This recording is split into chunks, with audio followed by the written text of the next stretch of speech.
আসসালামু আলাইকুম, স্বাগত জানাচ্ছি চ্যানেল আই সংবাদে। সংবাদকক্ষে আপনাদের সাথে আছি আমি প্রিয়াঙ্কা। বিস্তারিত সংবাদের শুরুতেই জানিয়ে দিচ্ছি ফ্রেশ আটা ময়দা সুজি সংবাদ শিরোনামগুলো। চুয়াডাঙ্গায় যৌথ বাহিনীর অভিযানে স্থানীয় বিএনপি নেতা শামসুজ্জামান ডাবলুর মৃত্যু। মর্মান্তিক ঘটনায় সেনাপ্রধানের হস্তক্ষেপ চেয়েছেন মির্জা ফখরুল। ২৪-এর গণঅভ্যুত্থানে তরুণরা যা করেছে তা কোনো বিশ্ববিদ্যালয়ে শেখেনি বললেন প্রধান উপদেষ্টা। পুরো বিশ্বের শিক্ষা পদ্ধতি ভুল ধারায় এগোচ্ছে মন্তব্য। ২২ জানুয়ারি থেকে নির্বাচনী প্রচার কার্যক্রম শুরু করবেন তারেক রহমান। আগে নির্বাচন পরিচালনার প্রস্তুতি শেষ করতে চান বিএনপি নেতারা। সরকার বিরোধী আন্দোলনে ইরানে নিহত 650 ছাড়িয়েছে। ইরানের সাথে বাণিজ্য করলে 25% অতিরিক্ত শুল্ক আরোপের ঘোষণা দিলেন ট্রাম্প। এবং প্রান্তিক জনগোষ্ঠীর টেকসই অগ্রযাত্রায় ন্যায্য রূপান্তরের বিকল্প নেই বলে বিশিষ্টজনদের মত। NDC 3.0 বাস্তবায়নে সামাজিক সুরক্ষা ও ন্যায্যতা নিশ্চিতের তাগিদ।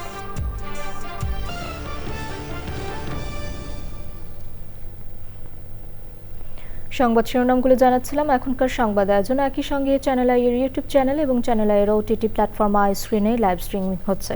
যাচ্ছে বিস্তারিত সংবাদে। চুয়াডাঙ্গায় যৌথ বাহিনীর অভিযানে জীবননগর পৌর বিএনপির সাধারণ সম্পাদক শামসুজ্জামান ডাবলুর মৃত্যু হয়েছে। সোমবার রাতে উপজেলা স্বাস্থ্য কমপ্লেক্সের সামনে নিজের ওষুধের ফার্মেসি থেকে তাকে তুলে নিয়ে যাওয়া হয় বলে জানান স্থানীয় বিএনপি নেতারা। এ ঘটনার শোক জানিয়ে বিবৃতি দিয়েছেন বিএনপি মহাসচিব মির্জা ফখরুল ইসলাম আলমগীর। এ ধরনের ঘটনাকে লোমহর্ষক ও মর্মান্তিক উল্লেখ করে সেনাপ্রধানের হস্তক্ষেপ চেয়েছেন তিনি। চুয়াডাঙ্গা থেকে রাজীব হাসান কোচির পাঠানো তথ্য ভিডিও চিত্রে রাজীব আহমেদের রিপোর্ট। আমি আমার স্বামীর হত্যার বিচার চাই। তাকে পরিকল্পিতভাবে হত্যা করা হয়েছে। আমার 3টা মাসুম বাচ্চাকে পিটাহারা করা হয়েছে। সোমবার রাত 9টার দিকে পৌর এলাকায় সেনাবাহিনী ও পুলিশের সমন্বয়ে যৌথ বাহিনী বিশেষ অভিযান পরিচালনা করে। সে সময় জীবননগর পৌর বিএনপির সাধারণ সম্পাদক শামসুজ্জামান ডাবলুকে উপজেলা স্বাস্থ্য কমপ্লেক্সের সামনে নিজের ঔষধ ফার্মেসি থেকে তুলে নিয়ে যাওয়া হয়। পরে জীবননগর উপজেলা বিএনপির অফিসের মধ্যে জিজ্ঞাসাবাদের জন্য নিয়ে মারধর করা হয় বলে অভিযোগ পাওয়া গেছে। মারধরে শামসুজ্জামান ডাবলু অসুস্থ হয়ে পড়লে তাকে জীবননগর উপজেলা স্বাস্থ্য কমপ্লেক্সে নিয়ে যায় সেনাবাহিনীর একটি টিম। তখন কর্তব্যরত চিকিৎসক ডাবলুকে মৃত ঘোষণা করেন। তারা তাকে ধরে নিয়ে যেতে পারত। সে অপরাধী হোক, তারা তাকে ধরে নিয়ে যাবে। কেন মেরে ফেলা হলো তাকে? সাথে সাথে কেন মেরে ফেলা হলো? আমাদের ফ্যামিলিতে কোনো সংবাদ দেওয়া হলো না কেন? শামসুজ্জামান ডাবলুর আত্মীয়স্বজন ও দলীয় নেতাকর্মীরা বিষয়টি জানতে পেরে জীবননগর উপজেলা স্বাস্থ্য কমপ্লেক্সের গেটে সামনে গিয়ে জড়ো হন। ইতিমধ্যে এই হত্যাকাণ্ডের বিরুদ্ধে আমরা মামলা দায়ের করেছি। এই মামলা দায়েরের পরে যদি আমরা বিচার চাই, তাহলে আমাদের যে কাজটা, যে রিপোর্টটা সবার আগে লাগবে, ডাক্তারের রিপোর্ট এবং পোস্টমর্টেম। এ অমানবিক ও পৈশাচিক ঘটনায় গভীর শোক ও দুঃখ প্রকাশ করে বিবৃতি দিয়েছেন বিএনপির মহাসচিব মির্জা ফখরুল ইসলাম আলমগীর। বিবৃতিতে তিনি বলেন, যৌথ বাহিনী অস্ত্র উদ্ধারের নামে শামসুজ্জামান ডাবলুকে তুলে নিয়ে হত্যা করা দেশের মানুষ কখনোই সমর্থন করে না। এ ধরনের ঘটনাকে লোমহর্ষক ও মর্মান্তিক উল্লেখ করে সেনাপ্রধানের হস্তক্ষেপ চেয়েছেন মির্জা ফখরুল। Rajib Ahmed, channel I. প্রধান উপদেষ্টা অধ্যাপক ডক্টর মোহাম্মদ ইউনূস বলেছেন, ফেব্রুয়ারির জাতীয় নির্বাচন ও গণভোটের মাধ্যমেই বাংলাদেশের ভবিষ্যৎ নির্ধারিত হবে।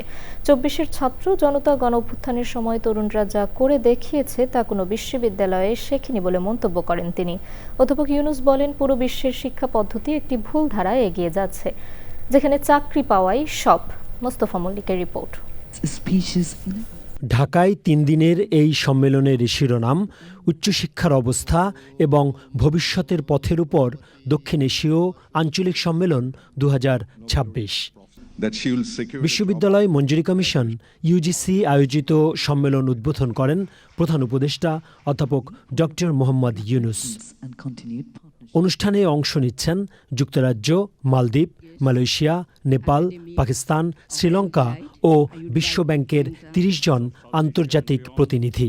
সার্ক দেশগুলোর UGC, উচ্চশিক্ষা কমিশনের প্রতিনিধি, বিশ্ববিদ্যালয়ের উপাচার্য, শিক্ষাবিদ এবং গবেষকরাও সম্মেলনে অংশ নেন।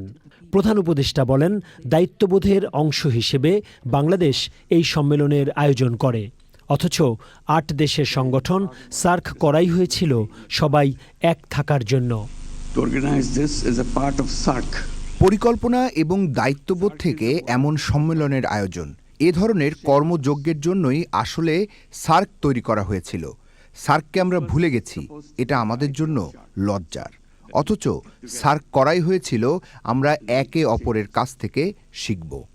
প্রধান উপদেষ্টা বলেন, একটি চাকরি পাওয়ার জন্য বিশ্ব শিক্ষা ব্যবস্থা ভুল ধারণা নিয়ে এগিয়ে যাচ্ছে। That our education system is wrong. আমার নিজস্ব মত হচ্ছে আমাদের শিক্ষা পদ্ধতি ভুল, আমাদের শিক্ষা ব্যবস্থা চাকরি পাওয়ার জন্য। আমরা মনে করি লেখাপড়া শেষে একটি চাকরি হবে। যদি চাকরি পাওয়া না যায় তাহলে শিক্ষার্থী ব্যর্থ, এ দায় শুধুই শিক্ষার্থীর। কেন একটা চাকরি পাওয়ার জন্য শিক্ষা পদ্ধতি? বাংলাদেশের নির্বাচন, তরুণ প্রজন্ম ও গণতন্ত্র নিয়ে কথা বলেন অধ্যাপক Yunus. Now is election time. এখন নির্বাচনের সময়, নির্বাচন সামনেই ফেব্রুয়ারিতে। এই নির্বাচন ও গণভোটের মাধ্যমে নির্বাচিত হবে বাংলাদেশের ভবিষ্যৎ। বাংলাদেশের তরুণরা রাস্তায় রক্ত দিয়েছে, তারা দেখিয়ে দিয়েছে বাংলাদেশের ভবিষ্যৎ কি হবে। অথচ এই বিষয়ে তারা বিশ্ববিদ্যালয়ে কোনো শিক্ষা পায়নি, কোনো কোর্স করেনি। আগামী 15ই জানুয়ারি শেষ হবে এই সম্মেলন। Mostafa Mallik, channel I, Dhaka. এবারে জাতীয় সংসদ নির্বাচন 2026 প্রসঙ্গ।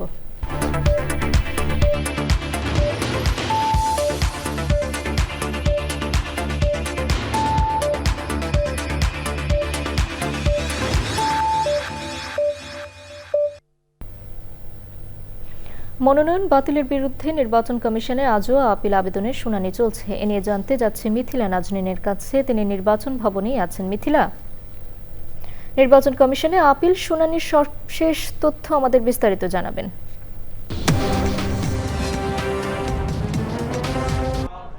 চতুর্থ দিনের মতো আপিল শুনানি চলছে আজকে নির্বাচন কমিশনে, যেটি চলবে 18 জানুয়ারি পর্যন্ত এবং মোট 645টি আপিল নিষ্পত্তির জন্য কিন্তু এখানে আবেদন জমা পড়েছে, যার মধ্যে সকাল 10টা থেকে ঠিক এই মধ্যাহ্নভোজের আগ পর্যন্ত মোট 36টি আপিল শুনানি হয়, যার মাঝে মোট 13টির বৈধতা পেয়েছে এবং 12টি কিন্তু আসলে এখানে নামঞ্জুর হয়েছে এবং একজন অনুপস্থিত ছিলেন। তো সব মিলিয়ে কিন্তু বিভিন্ন দলের প্রার্থীরা আসছেন, তারা কথা বলছেন। জাতীয় পার্টি শামীম হায়দার পাটোয়ারি এসেছিলেন, তিনি বলেছেন যে এখানে মানে নির্বাচনের লেভেল প্লেয়িং ফিল্ড তৈরি করা, আইন শৃঙ্খলা পরিস্থিতি সহ সার্বিক বিষয় নিয়ে তিনি বিষয়গুলোকে একটু গুরুত্বের সাথে বিবেচনার আহ্বান জানিয়েছেন। এর পরপরই কিন্তু জুলাই মঞ্চের যারা সদস্য তারা কিন্তু আসেন, তারা বলেছেন বিগত দিনে যারা আওয়ামী লীগ সরকারের অর্থাৎ ফ্যাসিস্ট সরকারের সহযোগী হিসেবে কাজ করেছে, তারা 14 দল এনডিএফ তারা তাদের যে প্রার্থীগুলো নির্বাচন করার অনুমতি পেয়েছেন, বৈধতা পেয়েছেন, তাদের এটিকে বাতিল করতে হবে এবং ফ্যাসিস্টের সহযোগী তারা যেন কোনোভাবেই নির্বাচনে অংশ না নিতে পারেন সেই দাবি তারা জানিয়েছেন এবং তারা কিন্তু একটি স্মারকলিপিও দিয়েছেন। এবং এই আপিল নিষ্পত্তির এটি কিন্তু বিকাল 5টা পর্যন্ত চলবে। মোট 645টি যে আবেদন জমা পড়েছে তার মধ্যে 211 থেকে 280 এই সিরিয়ালের মধ্যে যারা রয়েছেন তাদেরগুলো আজকে হবে। এখন মধ্যাহ্নভোজের বিরতি শেষে আবারও কিন্তু এই আপিল নিষ্পত্তির যে শুনানিটা সেটা কিন্তু শুরু হয়েছে। প্রিয়াঙ্কা, ধন্যবাদ মিথিলা আপনাকে। আমরা পরবর্তীতে আরও জানবো আপনার কাছে। ত্রয়োদশ জাতীয় সংসদ নির্বাচন সামনে রেখে 22শে জানুয়ারি থেকে নির্বাচনী প্রচার কার্যক্রম শুরু করবেন বিএনপি চেয়ারম্যান তারেক রহমান। তবে এর আগে দলীয় এজেন্ট, পোলিং এজেন্ট এবং প্রার্থীদের প্রশিক্ষণ দিচ্ছে বিএনপি। দলের নেতারা জানিয়েছেন নির্বাচনী প্রচার কার্যক্রম শুরুর আগে নির্বাচন পরিচালনার সব ধরনের প্রস্তুতি সম্পন্ন করতে চান তারা। রাহুল রায় রিপোর্ট। 17 বছর নির্বাসিত জীবন শেষে গত 25শে December BNP chairman Tarique Rahman দেশে ফেরার পর থেকে দলটির কর্মকাণ্ড মূলত তাকে ঘিরে। রাজধানীর গুলশান কার্যালয়ে নিয়মিত বসছেন তিনি। বৈঠক করছেন দলের নেতাকর্মীদের পাশাপাশি বিভিন্ন রাজনৈতিক দল ও শ্রেণী পেশার মানুষ এবং বিভিন্ন দেশের কূটনীতিকদের সঙ্গে। জুলাই শহীদদের কবর জিয়ারত ও পরিবারের সদস্যদের সঙ্গে দেখা এবং সদ্য প্রয়াত সাবেক প্রধানমন্ত্রী বেগম খালেদা জিয়ার জন্য দোয়া মাহফিলে অংশ নিতে উত্তরবঙ্গে 4 দিনের সফর কর্মসূচিও ঘোষণা করা হয়েছিল, যা পরে নির্বাচন কমিশনের অনুরোধে স্থগিত করা হয়। আগামী 22 জানুয়ারি সিলেট থেকে বিএনপির নির্বাচনের প্রচার শুরু করবেন তারেক রহমান। এর আগেই সাংগঠনিক ও নির্বাচন পরিচালনার পূর্ণ প্রস্তুতি গ্রহণের কথা জানিয়েছেন বিএনপি নেতারা। নির্বাচনের যারা পোলিং এজেন্ট হবে, আমরা তাদের ট্রেনিং করেছি। তারা এলাকায় ফিরে যেয়ে যার যার নির্বাচনী এলাকায় আরও পোলিং এজেন্টদেরকে প্রশিক্ষণ দিবে। প্রচারণার কৌশল নিয়ে আমরা প্রশিক্ষণ দিয়েছি। সোশ্যাল মিডিয়া বিষয় নিয়ে আমরা প্রশিক্ষণের ব্যবস্থা করেছি। ট্র্যাডিশনাল মিডিয়া সেগুলোর সঙ্গে কিভাবে ডিল করা যাবে, প্রচারণা যাতে অপপ্রচার ঠেকানো যায় কেমনে, প্রচার আরও বেশি কার্যকর করা যায় কেমনে, এগুলো নিয়ে আমরা প্রার্থীদেরকে আমরা প্রশিক্ষণ দিয়েছি। বা আমাদের যে আগে সরকার ছিল তাদের যে অর্জন সেগুলেন বলতে পারে, অভিযোগ হচ্ছে নানান রকমের অপপ্রচার হচ্ছে, সেগুলেন কিভাবে তারা জবাব দিতে পারে, এগুলো নিয়ে কাজ করছি। এজেন্ট নিয়োগ করা, এজেন্টদেরকে ট্রেনিং দেওয়া, তারপরে ভোটারকে সেন্টার ওয়াইজ কমিটি করা, সেন্টারে কত লোক থাকবে সেই ব্যবস্থা করা, তারপরে যে ভোটারদের লিস্ট নিয়ে ভোটার স্লিপ তৈরি করা, বাড়ি বাড়ি যে ভোটার স্লিপটা দিয়ে আসা, প্রতিবেশীদের সাথে যাতে আমাদের কর্মীরা ইন্টারঅ্যাক্ট করে সেটা করছে তারা।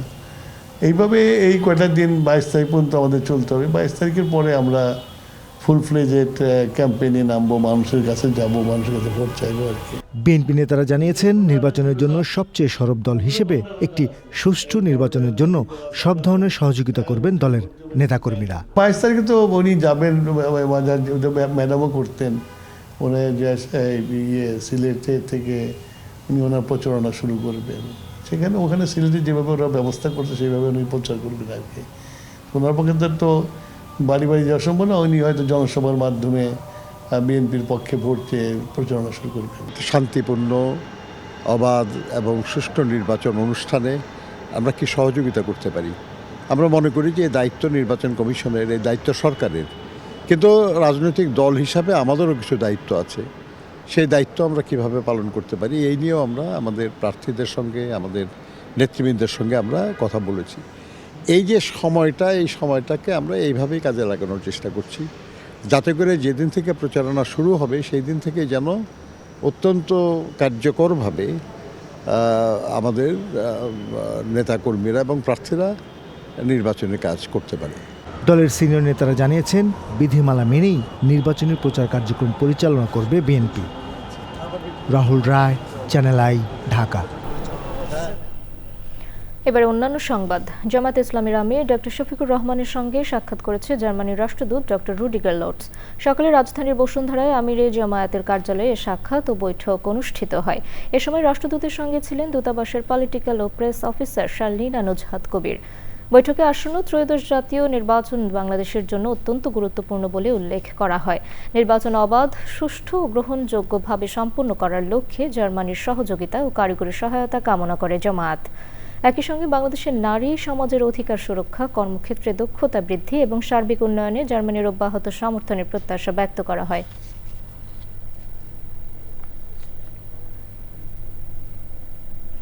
বিএনপির প্রতিষ্ঠাতা জিয়াউর রহমান এবং সাবেক প্রধানমন্ত্রী ও দলের চেয়ারপারসন বেগম খালেদা জিয়ার কবর জিয়ারত করে শ্রদ্ধা জানিয়েছেন জাতীয়তাবাদী ওলামা দল ও ঢাকা জেলা বিএনপির সাংগঠনিক সম্পাদক ব্যারিস্টার ইরফান ইবনে আমান অমি। সকালে রাজধানী শেরেবাংলা নগরের জিয়া উদ্যানে গিয়ে শ্রদ্ধা জানান তারা। বিদেহী আত্মার মাগফিরাত কামনা করে দোয়া করা হয়। বেগম খালেদা জিয়ার রেখে যাওয়া আদর্শ, দৃষ্টান্ত, কর্মপরিকল্পনা অনুসরণ করেই তারেক রহমান বাংলাদেশের কল্যাণে কাজ করে যাবে বলে আশা প্রকাশ করেন তারা।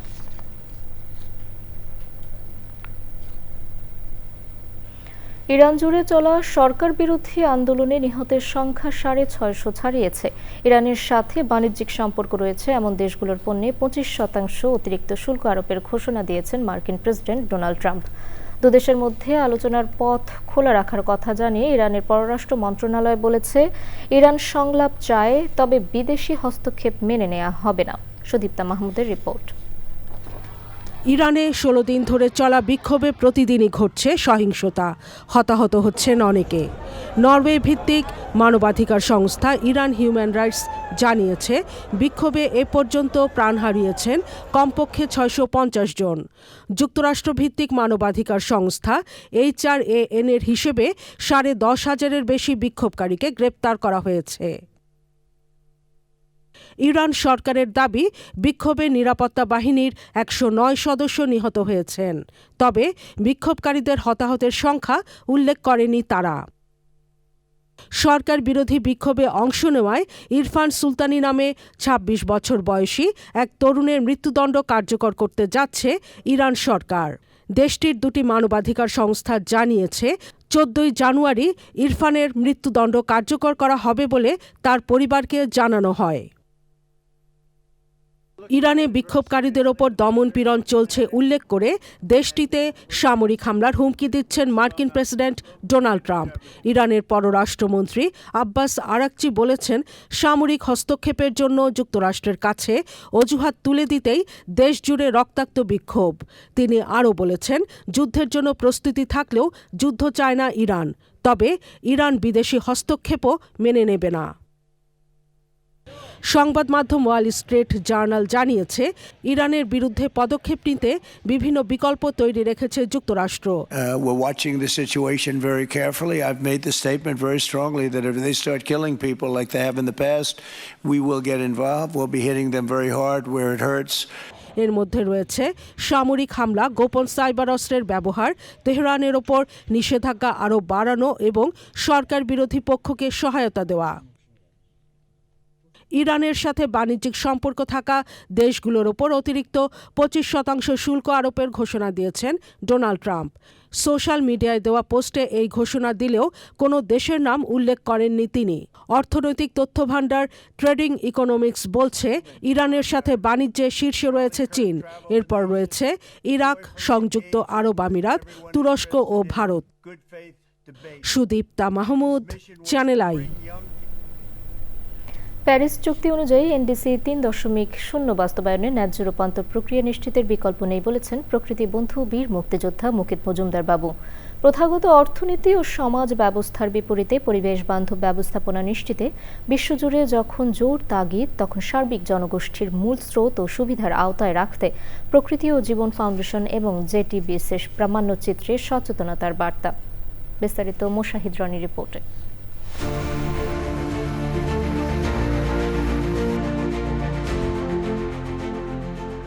জলবায়ু পরিবর্তনের প্রভাব মোকাবিলায় যখন আমরা জীবাশ্ম জ্বালানি যেমন কয়লা বা তেল থেকে বেরিয়ে এসে পরিবেশ বান্ধব অর্থাৎ নবায়নযোগ্য জ্বালানির দিকে যাত্রা শুরু করি, তখন সেই রূপান্তরটি যেন সমাজের সব স্তরের মানুষের জন্য সমান ও ন্যায়সঙ্গত হয়, সেই ধারণাটি হলো জাস্ট ট্রানজিশন বা ন্যায্য রূপান্তর।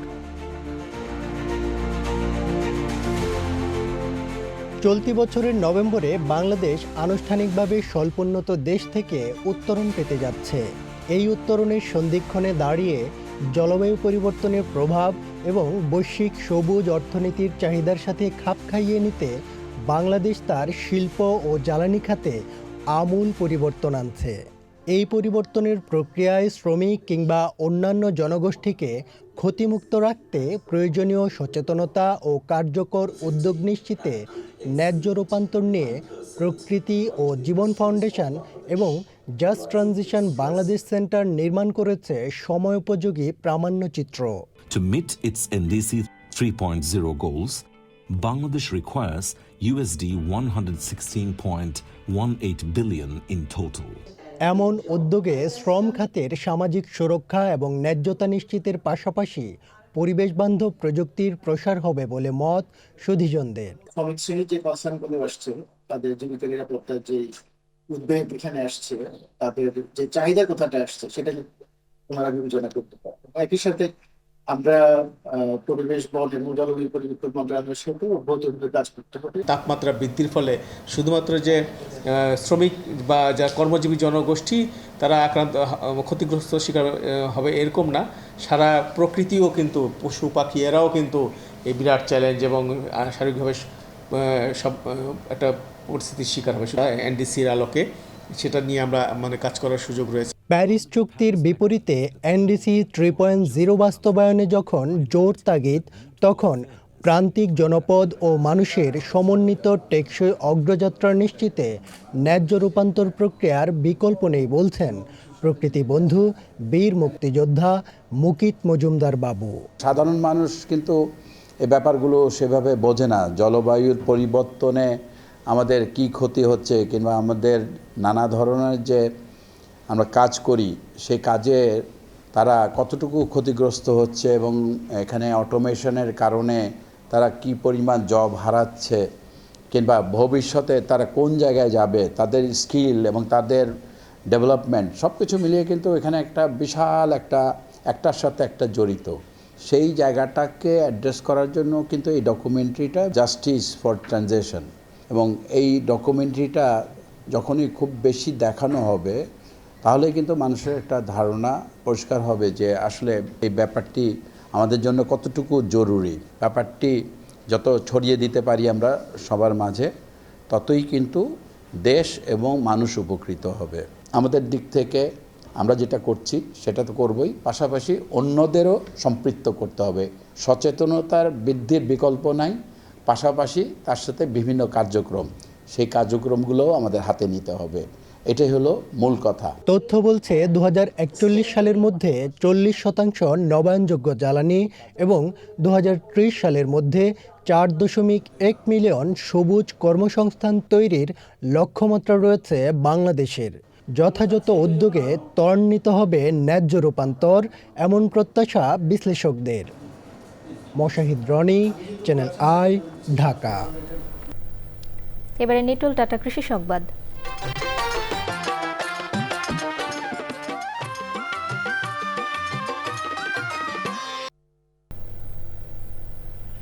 চলতি বছর গাইবান্ধার পলাশবাড়ী ও গোবিন্দগঞ্জে মুড়িকাটা পেঁয়াজের ভালো ফলন হয়েছে। সার, বীজ সহ কৃষি উপকরণ ব্যয় বাড়লেও কৃষক সময় মতো খেতে সার, সেচ ও সঠিক পরিচর্যায় পেঁয়াজের ভালো ফলন পেয়েছেন।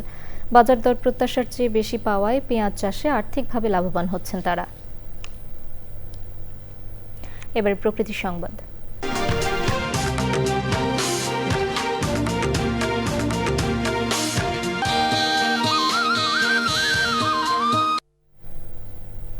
চট্টগ্রামের ডিসি পার্কে শুরু হয়েছে মাসব্যাপী ফুল উৎসব। দেশের বৃহত্তম মনজুরা উৎসবে শোভা পাচ্ছে দেশি বিদেশি প্রায় 140 প্রজাতির লক্ষাধিক ফুল। ফুল উৎসব শুধু চট্টগ্রামের জন্য নয়, বরং সারা দেশের মানুষের জন্য নির্মল আনন্দ ছড়িয়ে দেবে প্রত্যাশা সংশ্লিষ্টদের। এবারে খেলার খবর।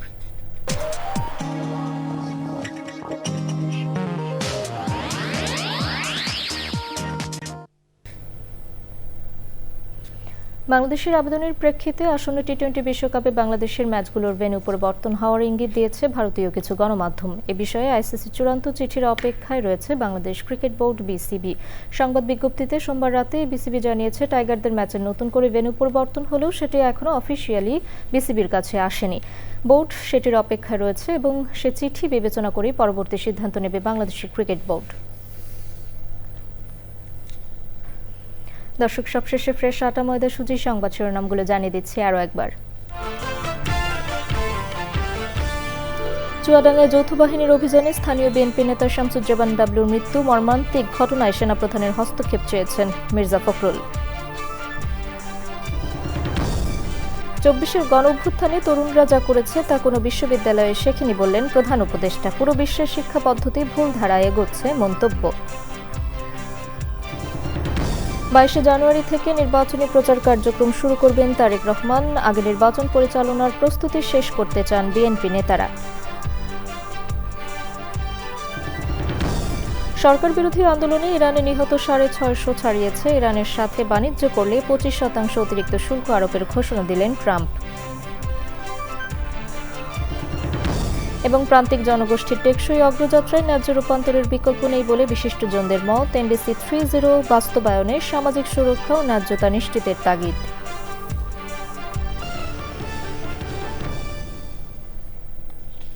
দর্শক, এখনকার সংবাদ আয়োজন এ পর্যন্তই। এতক্ষণ সাথে থাকার জন্য ধন্যবাদ সবাইকে।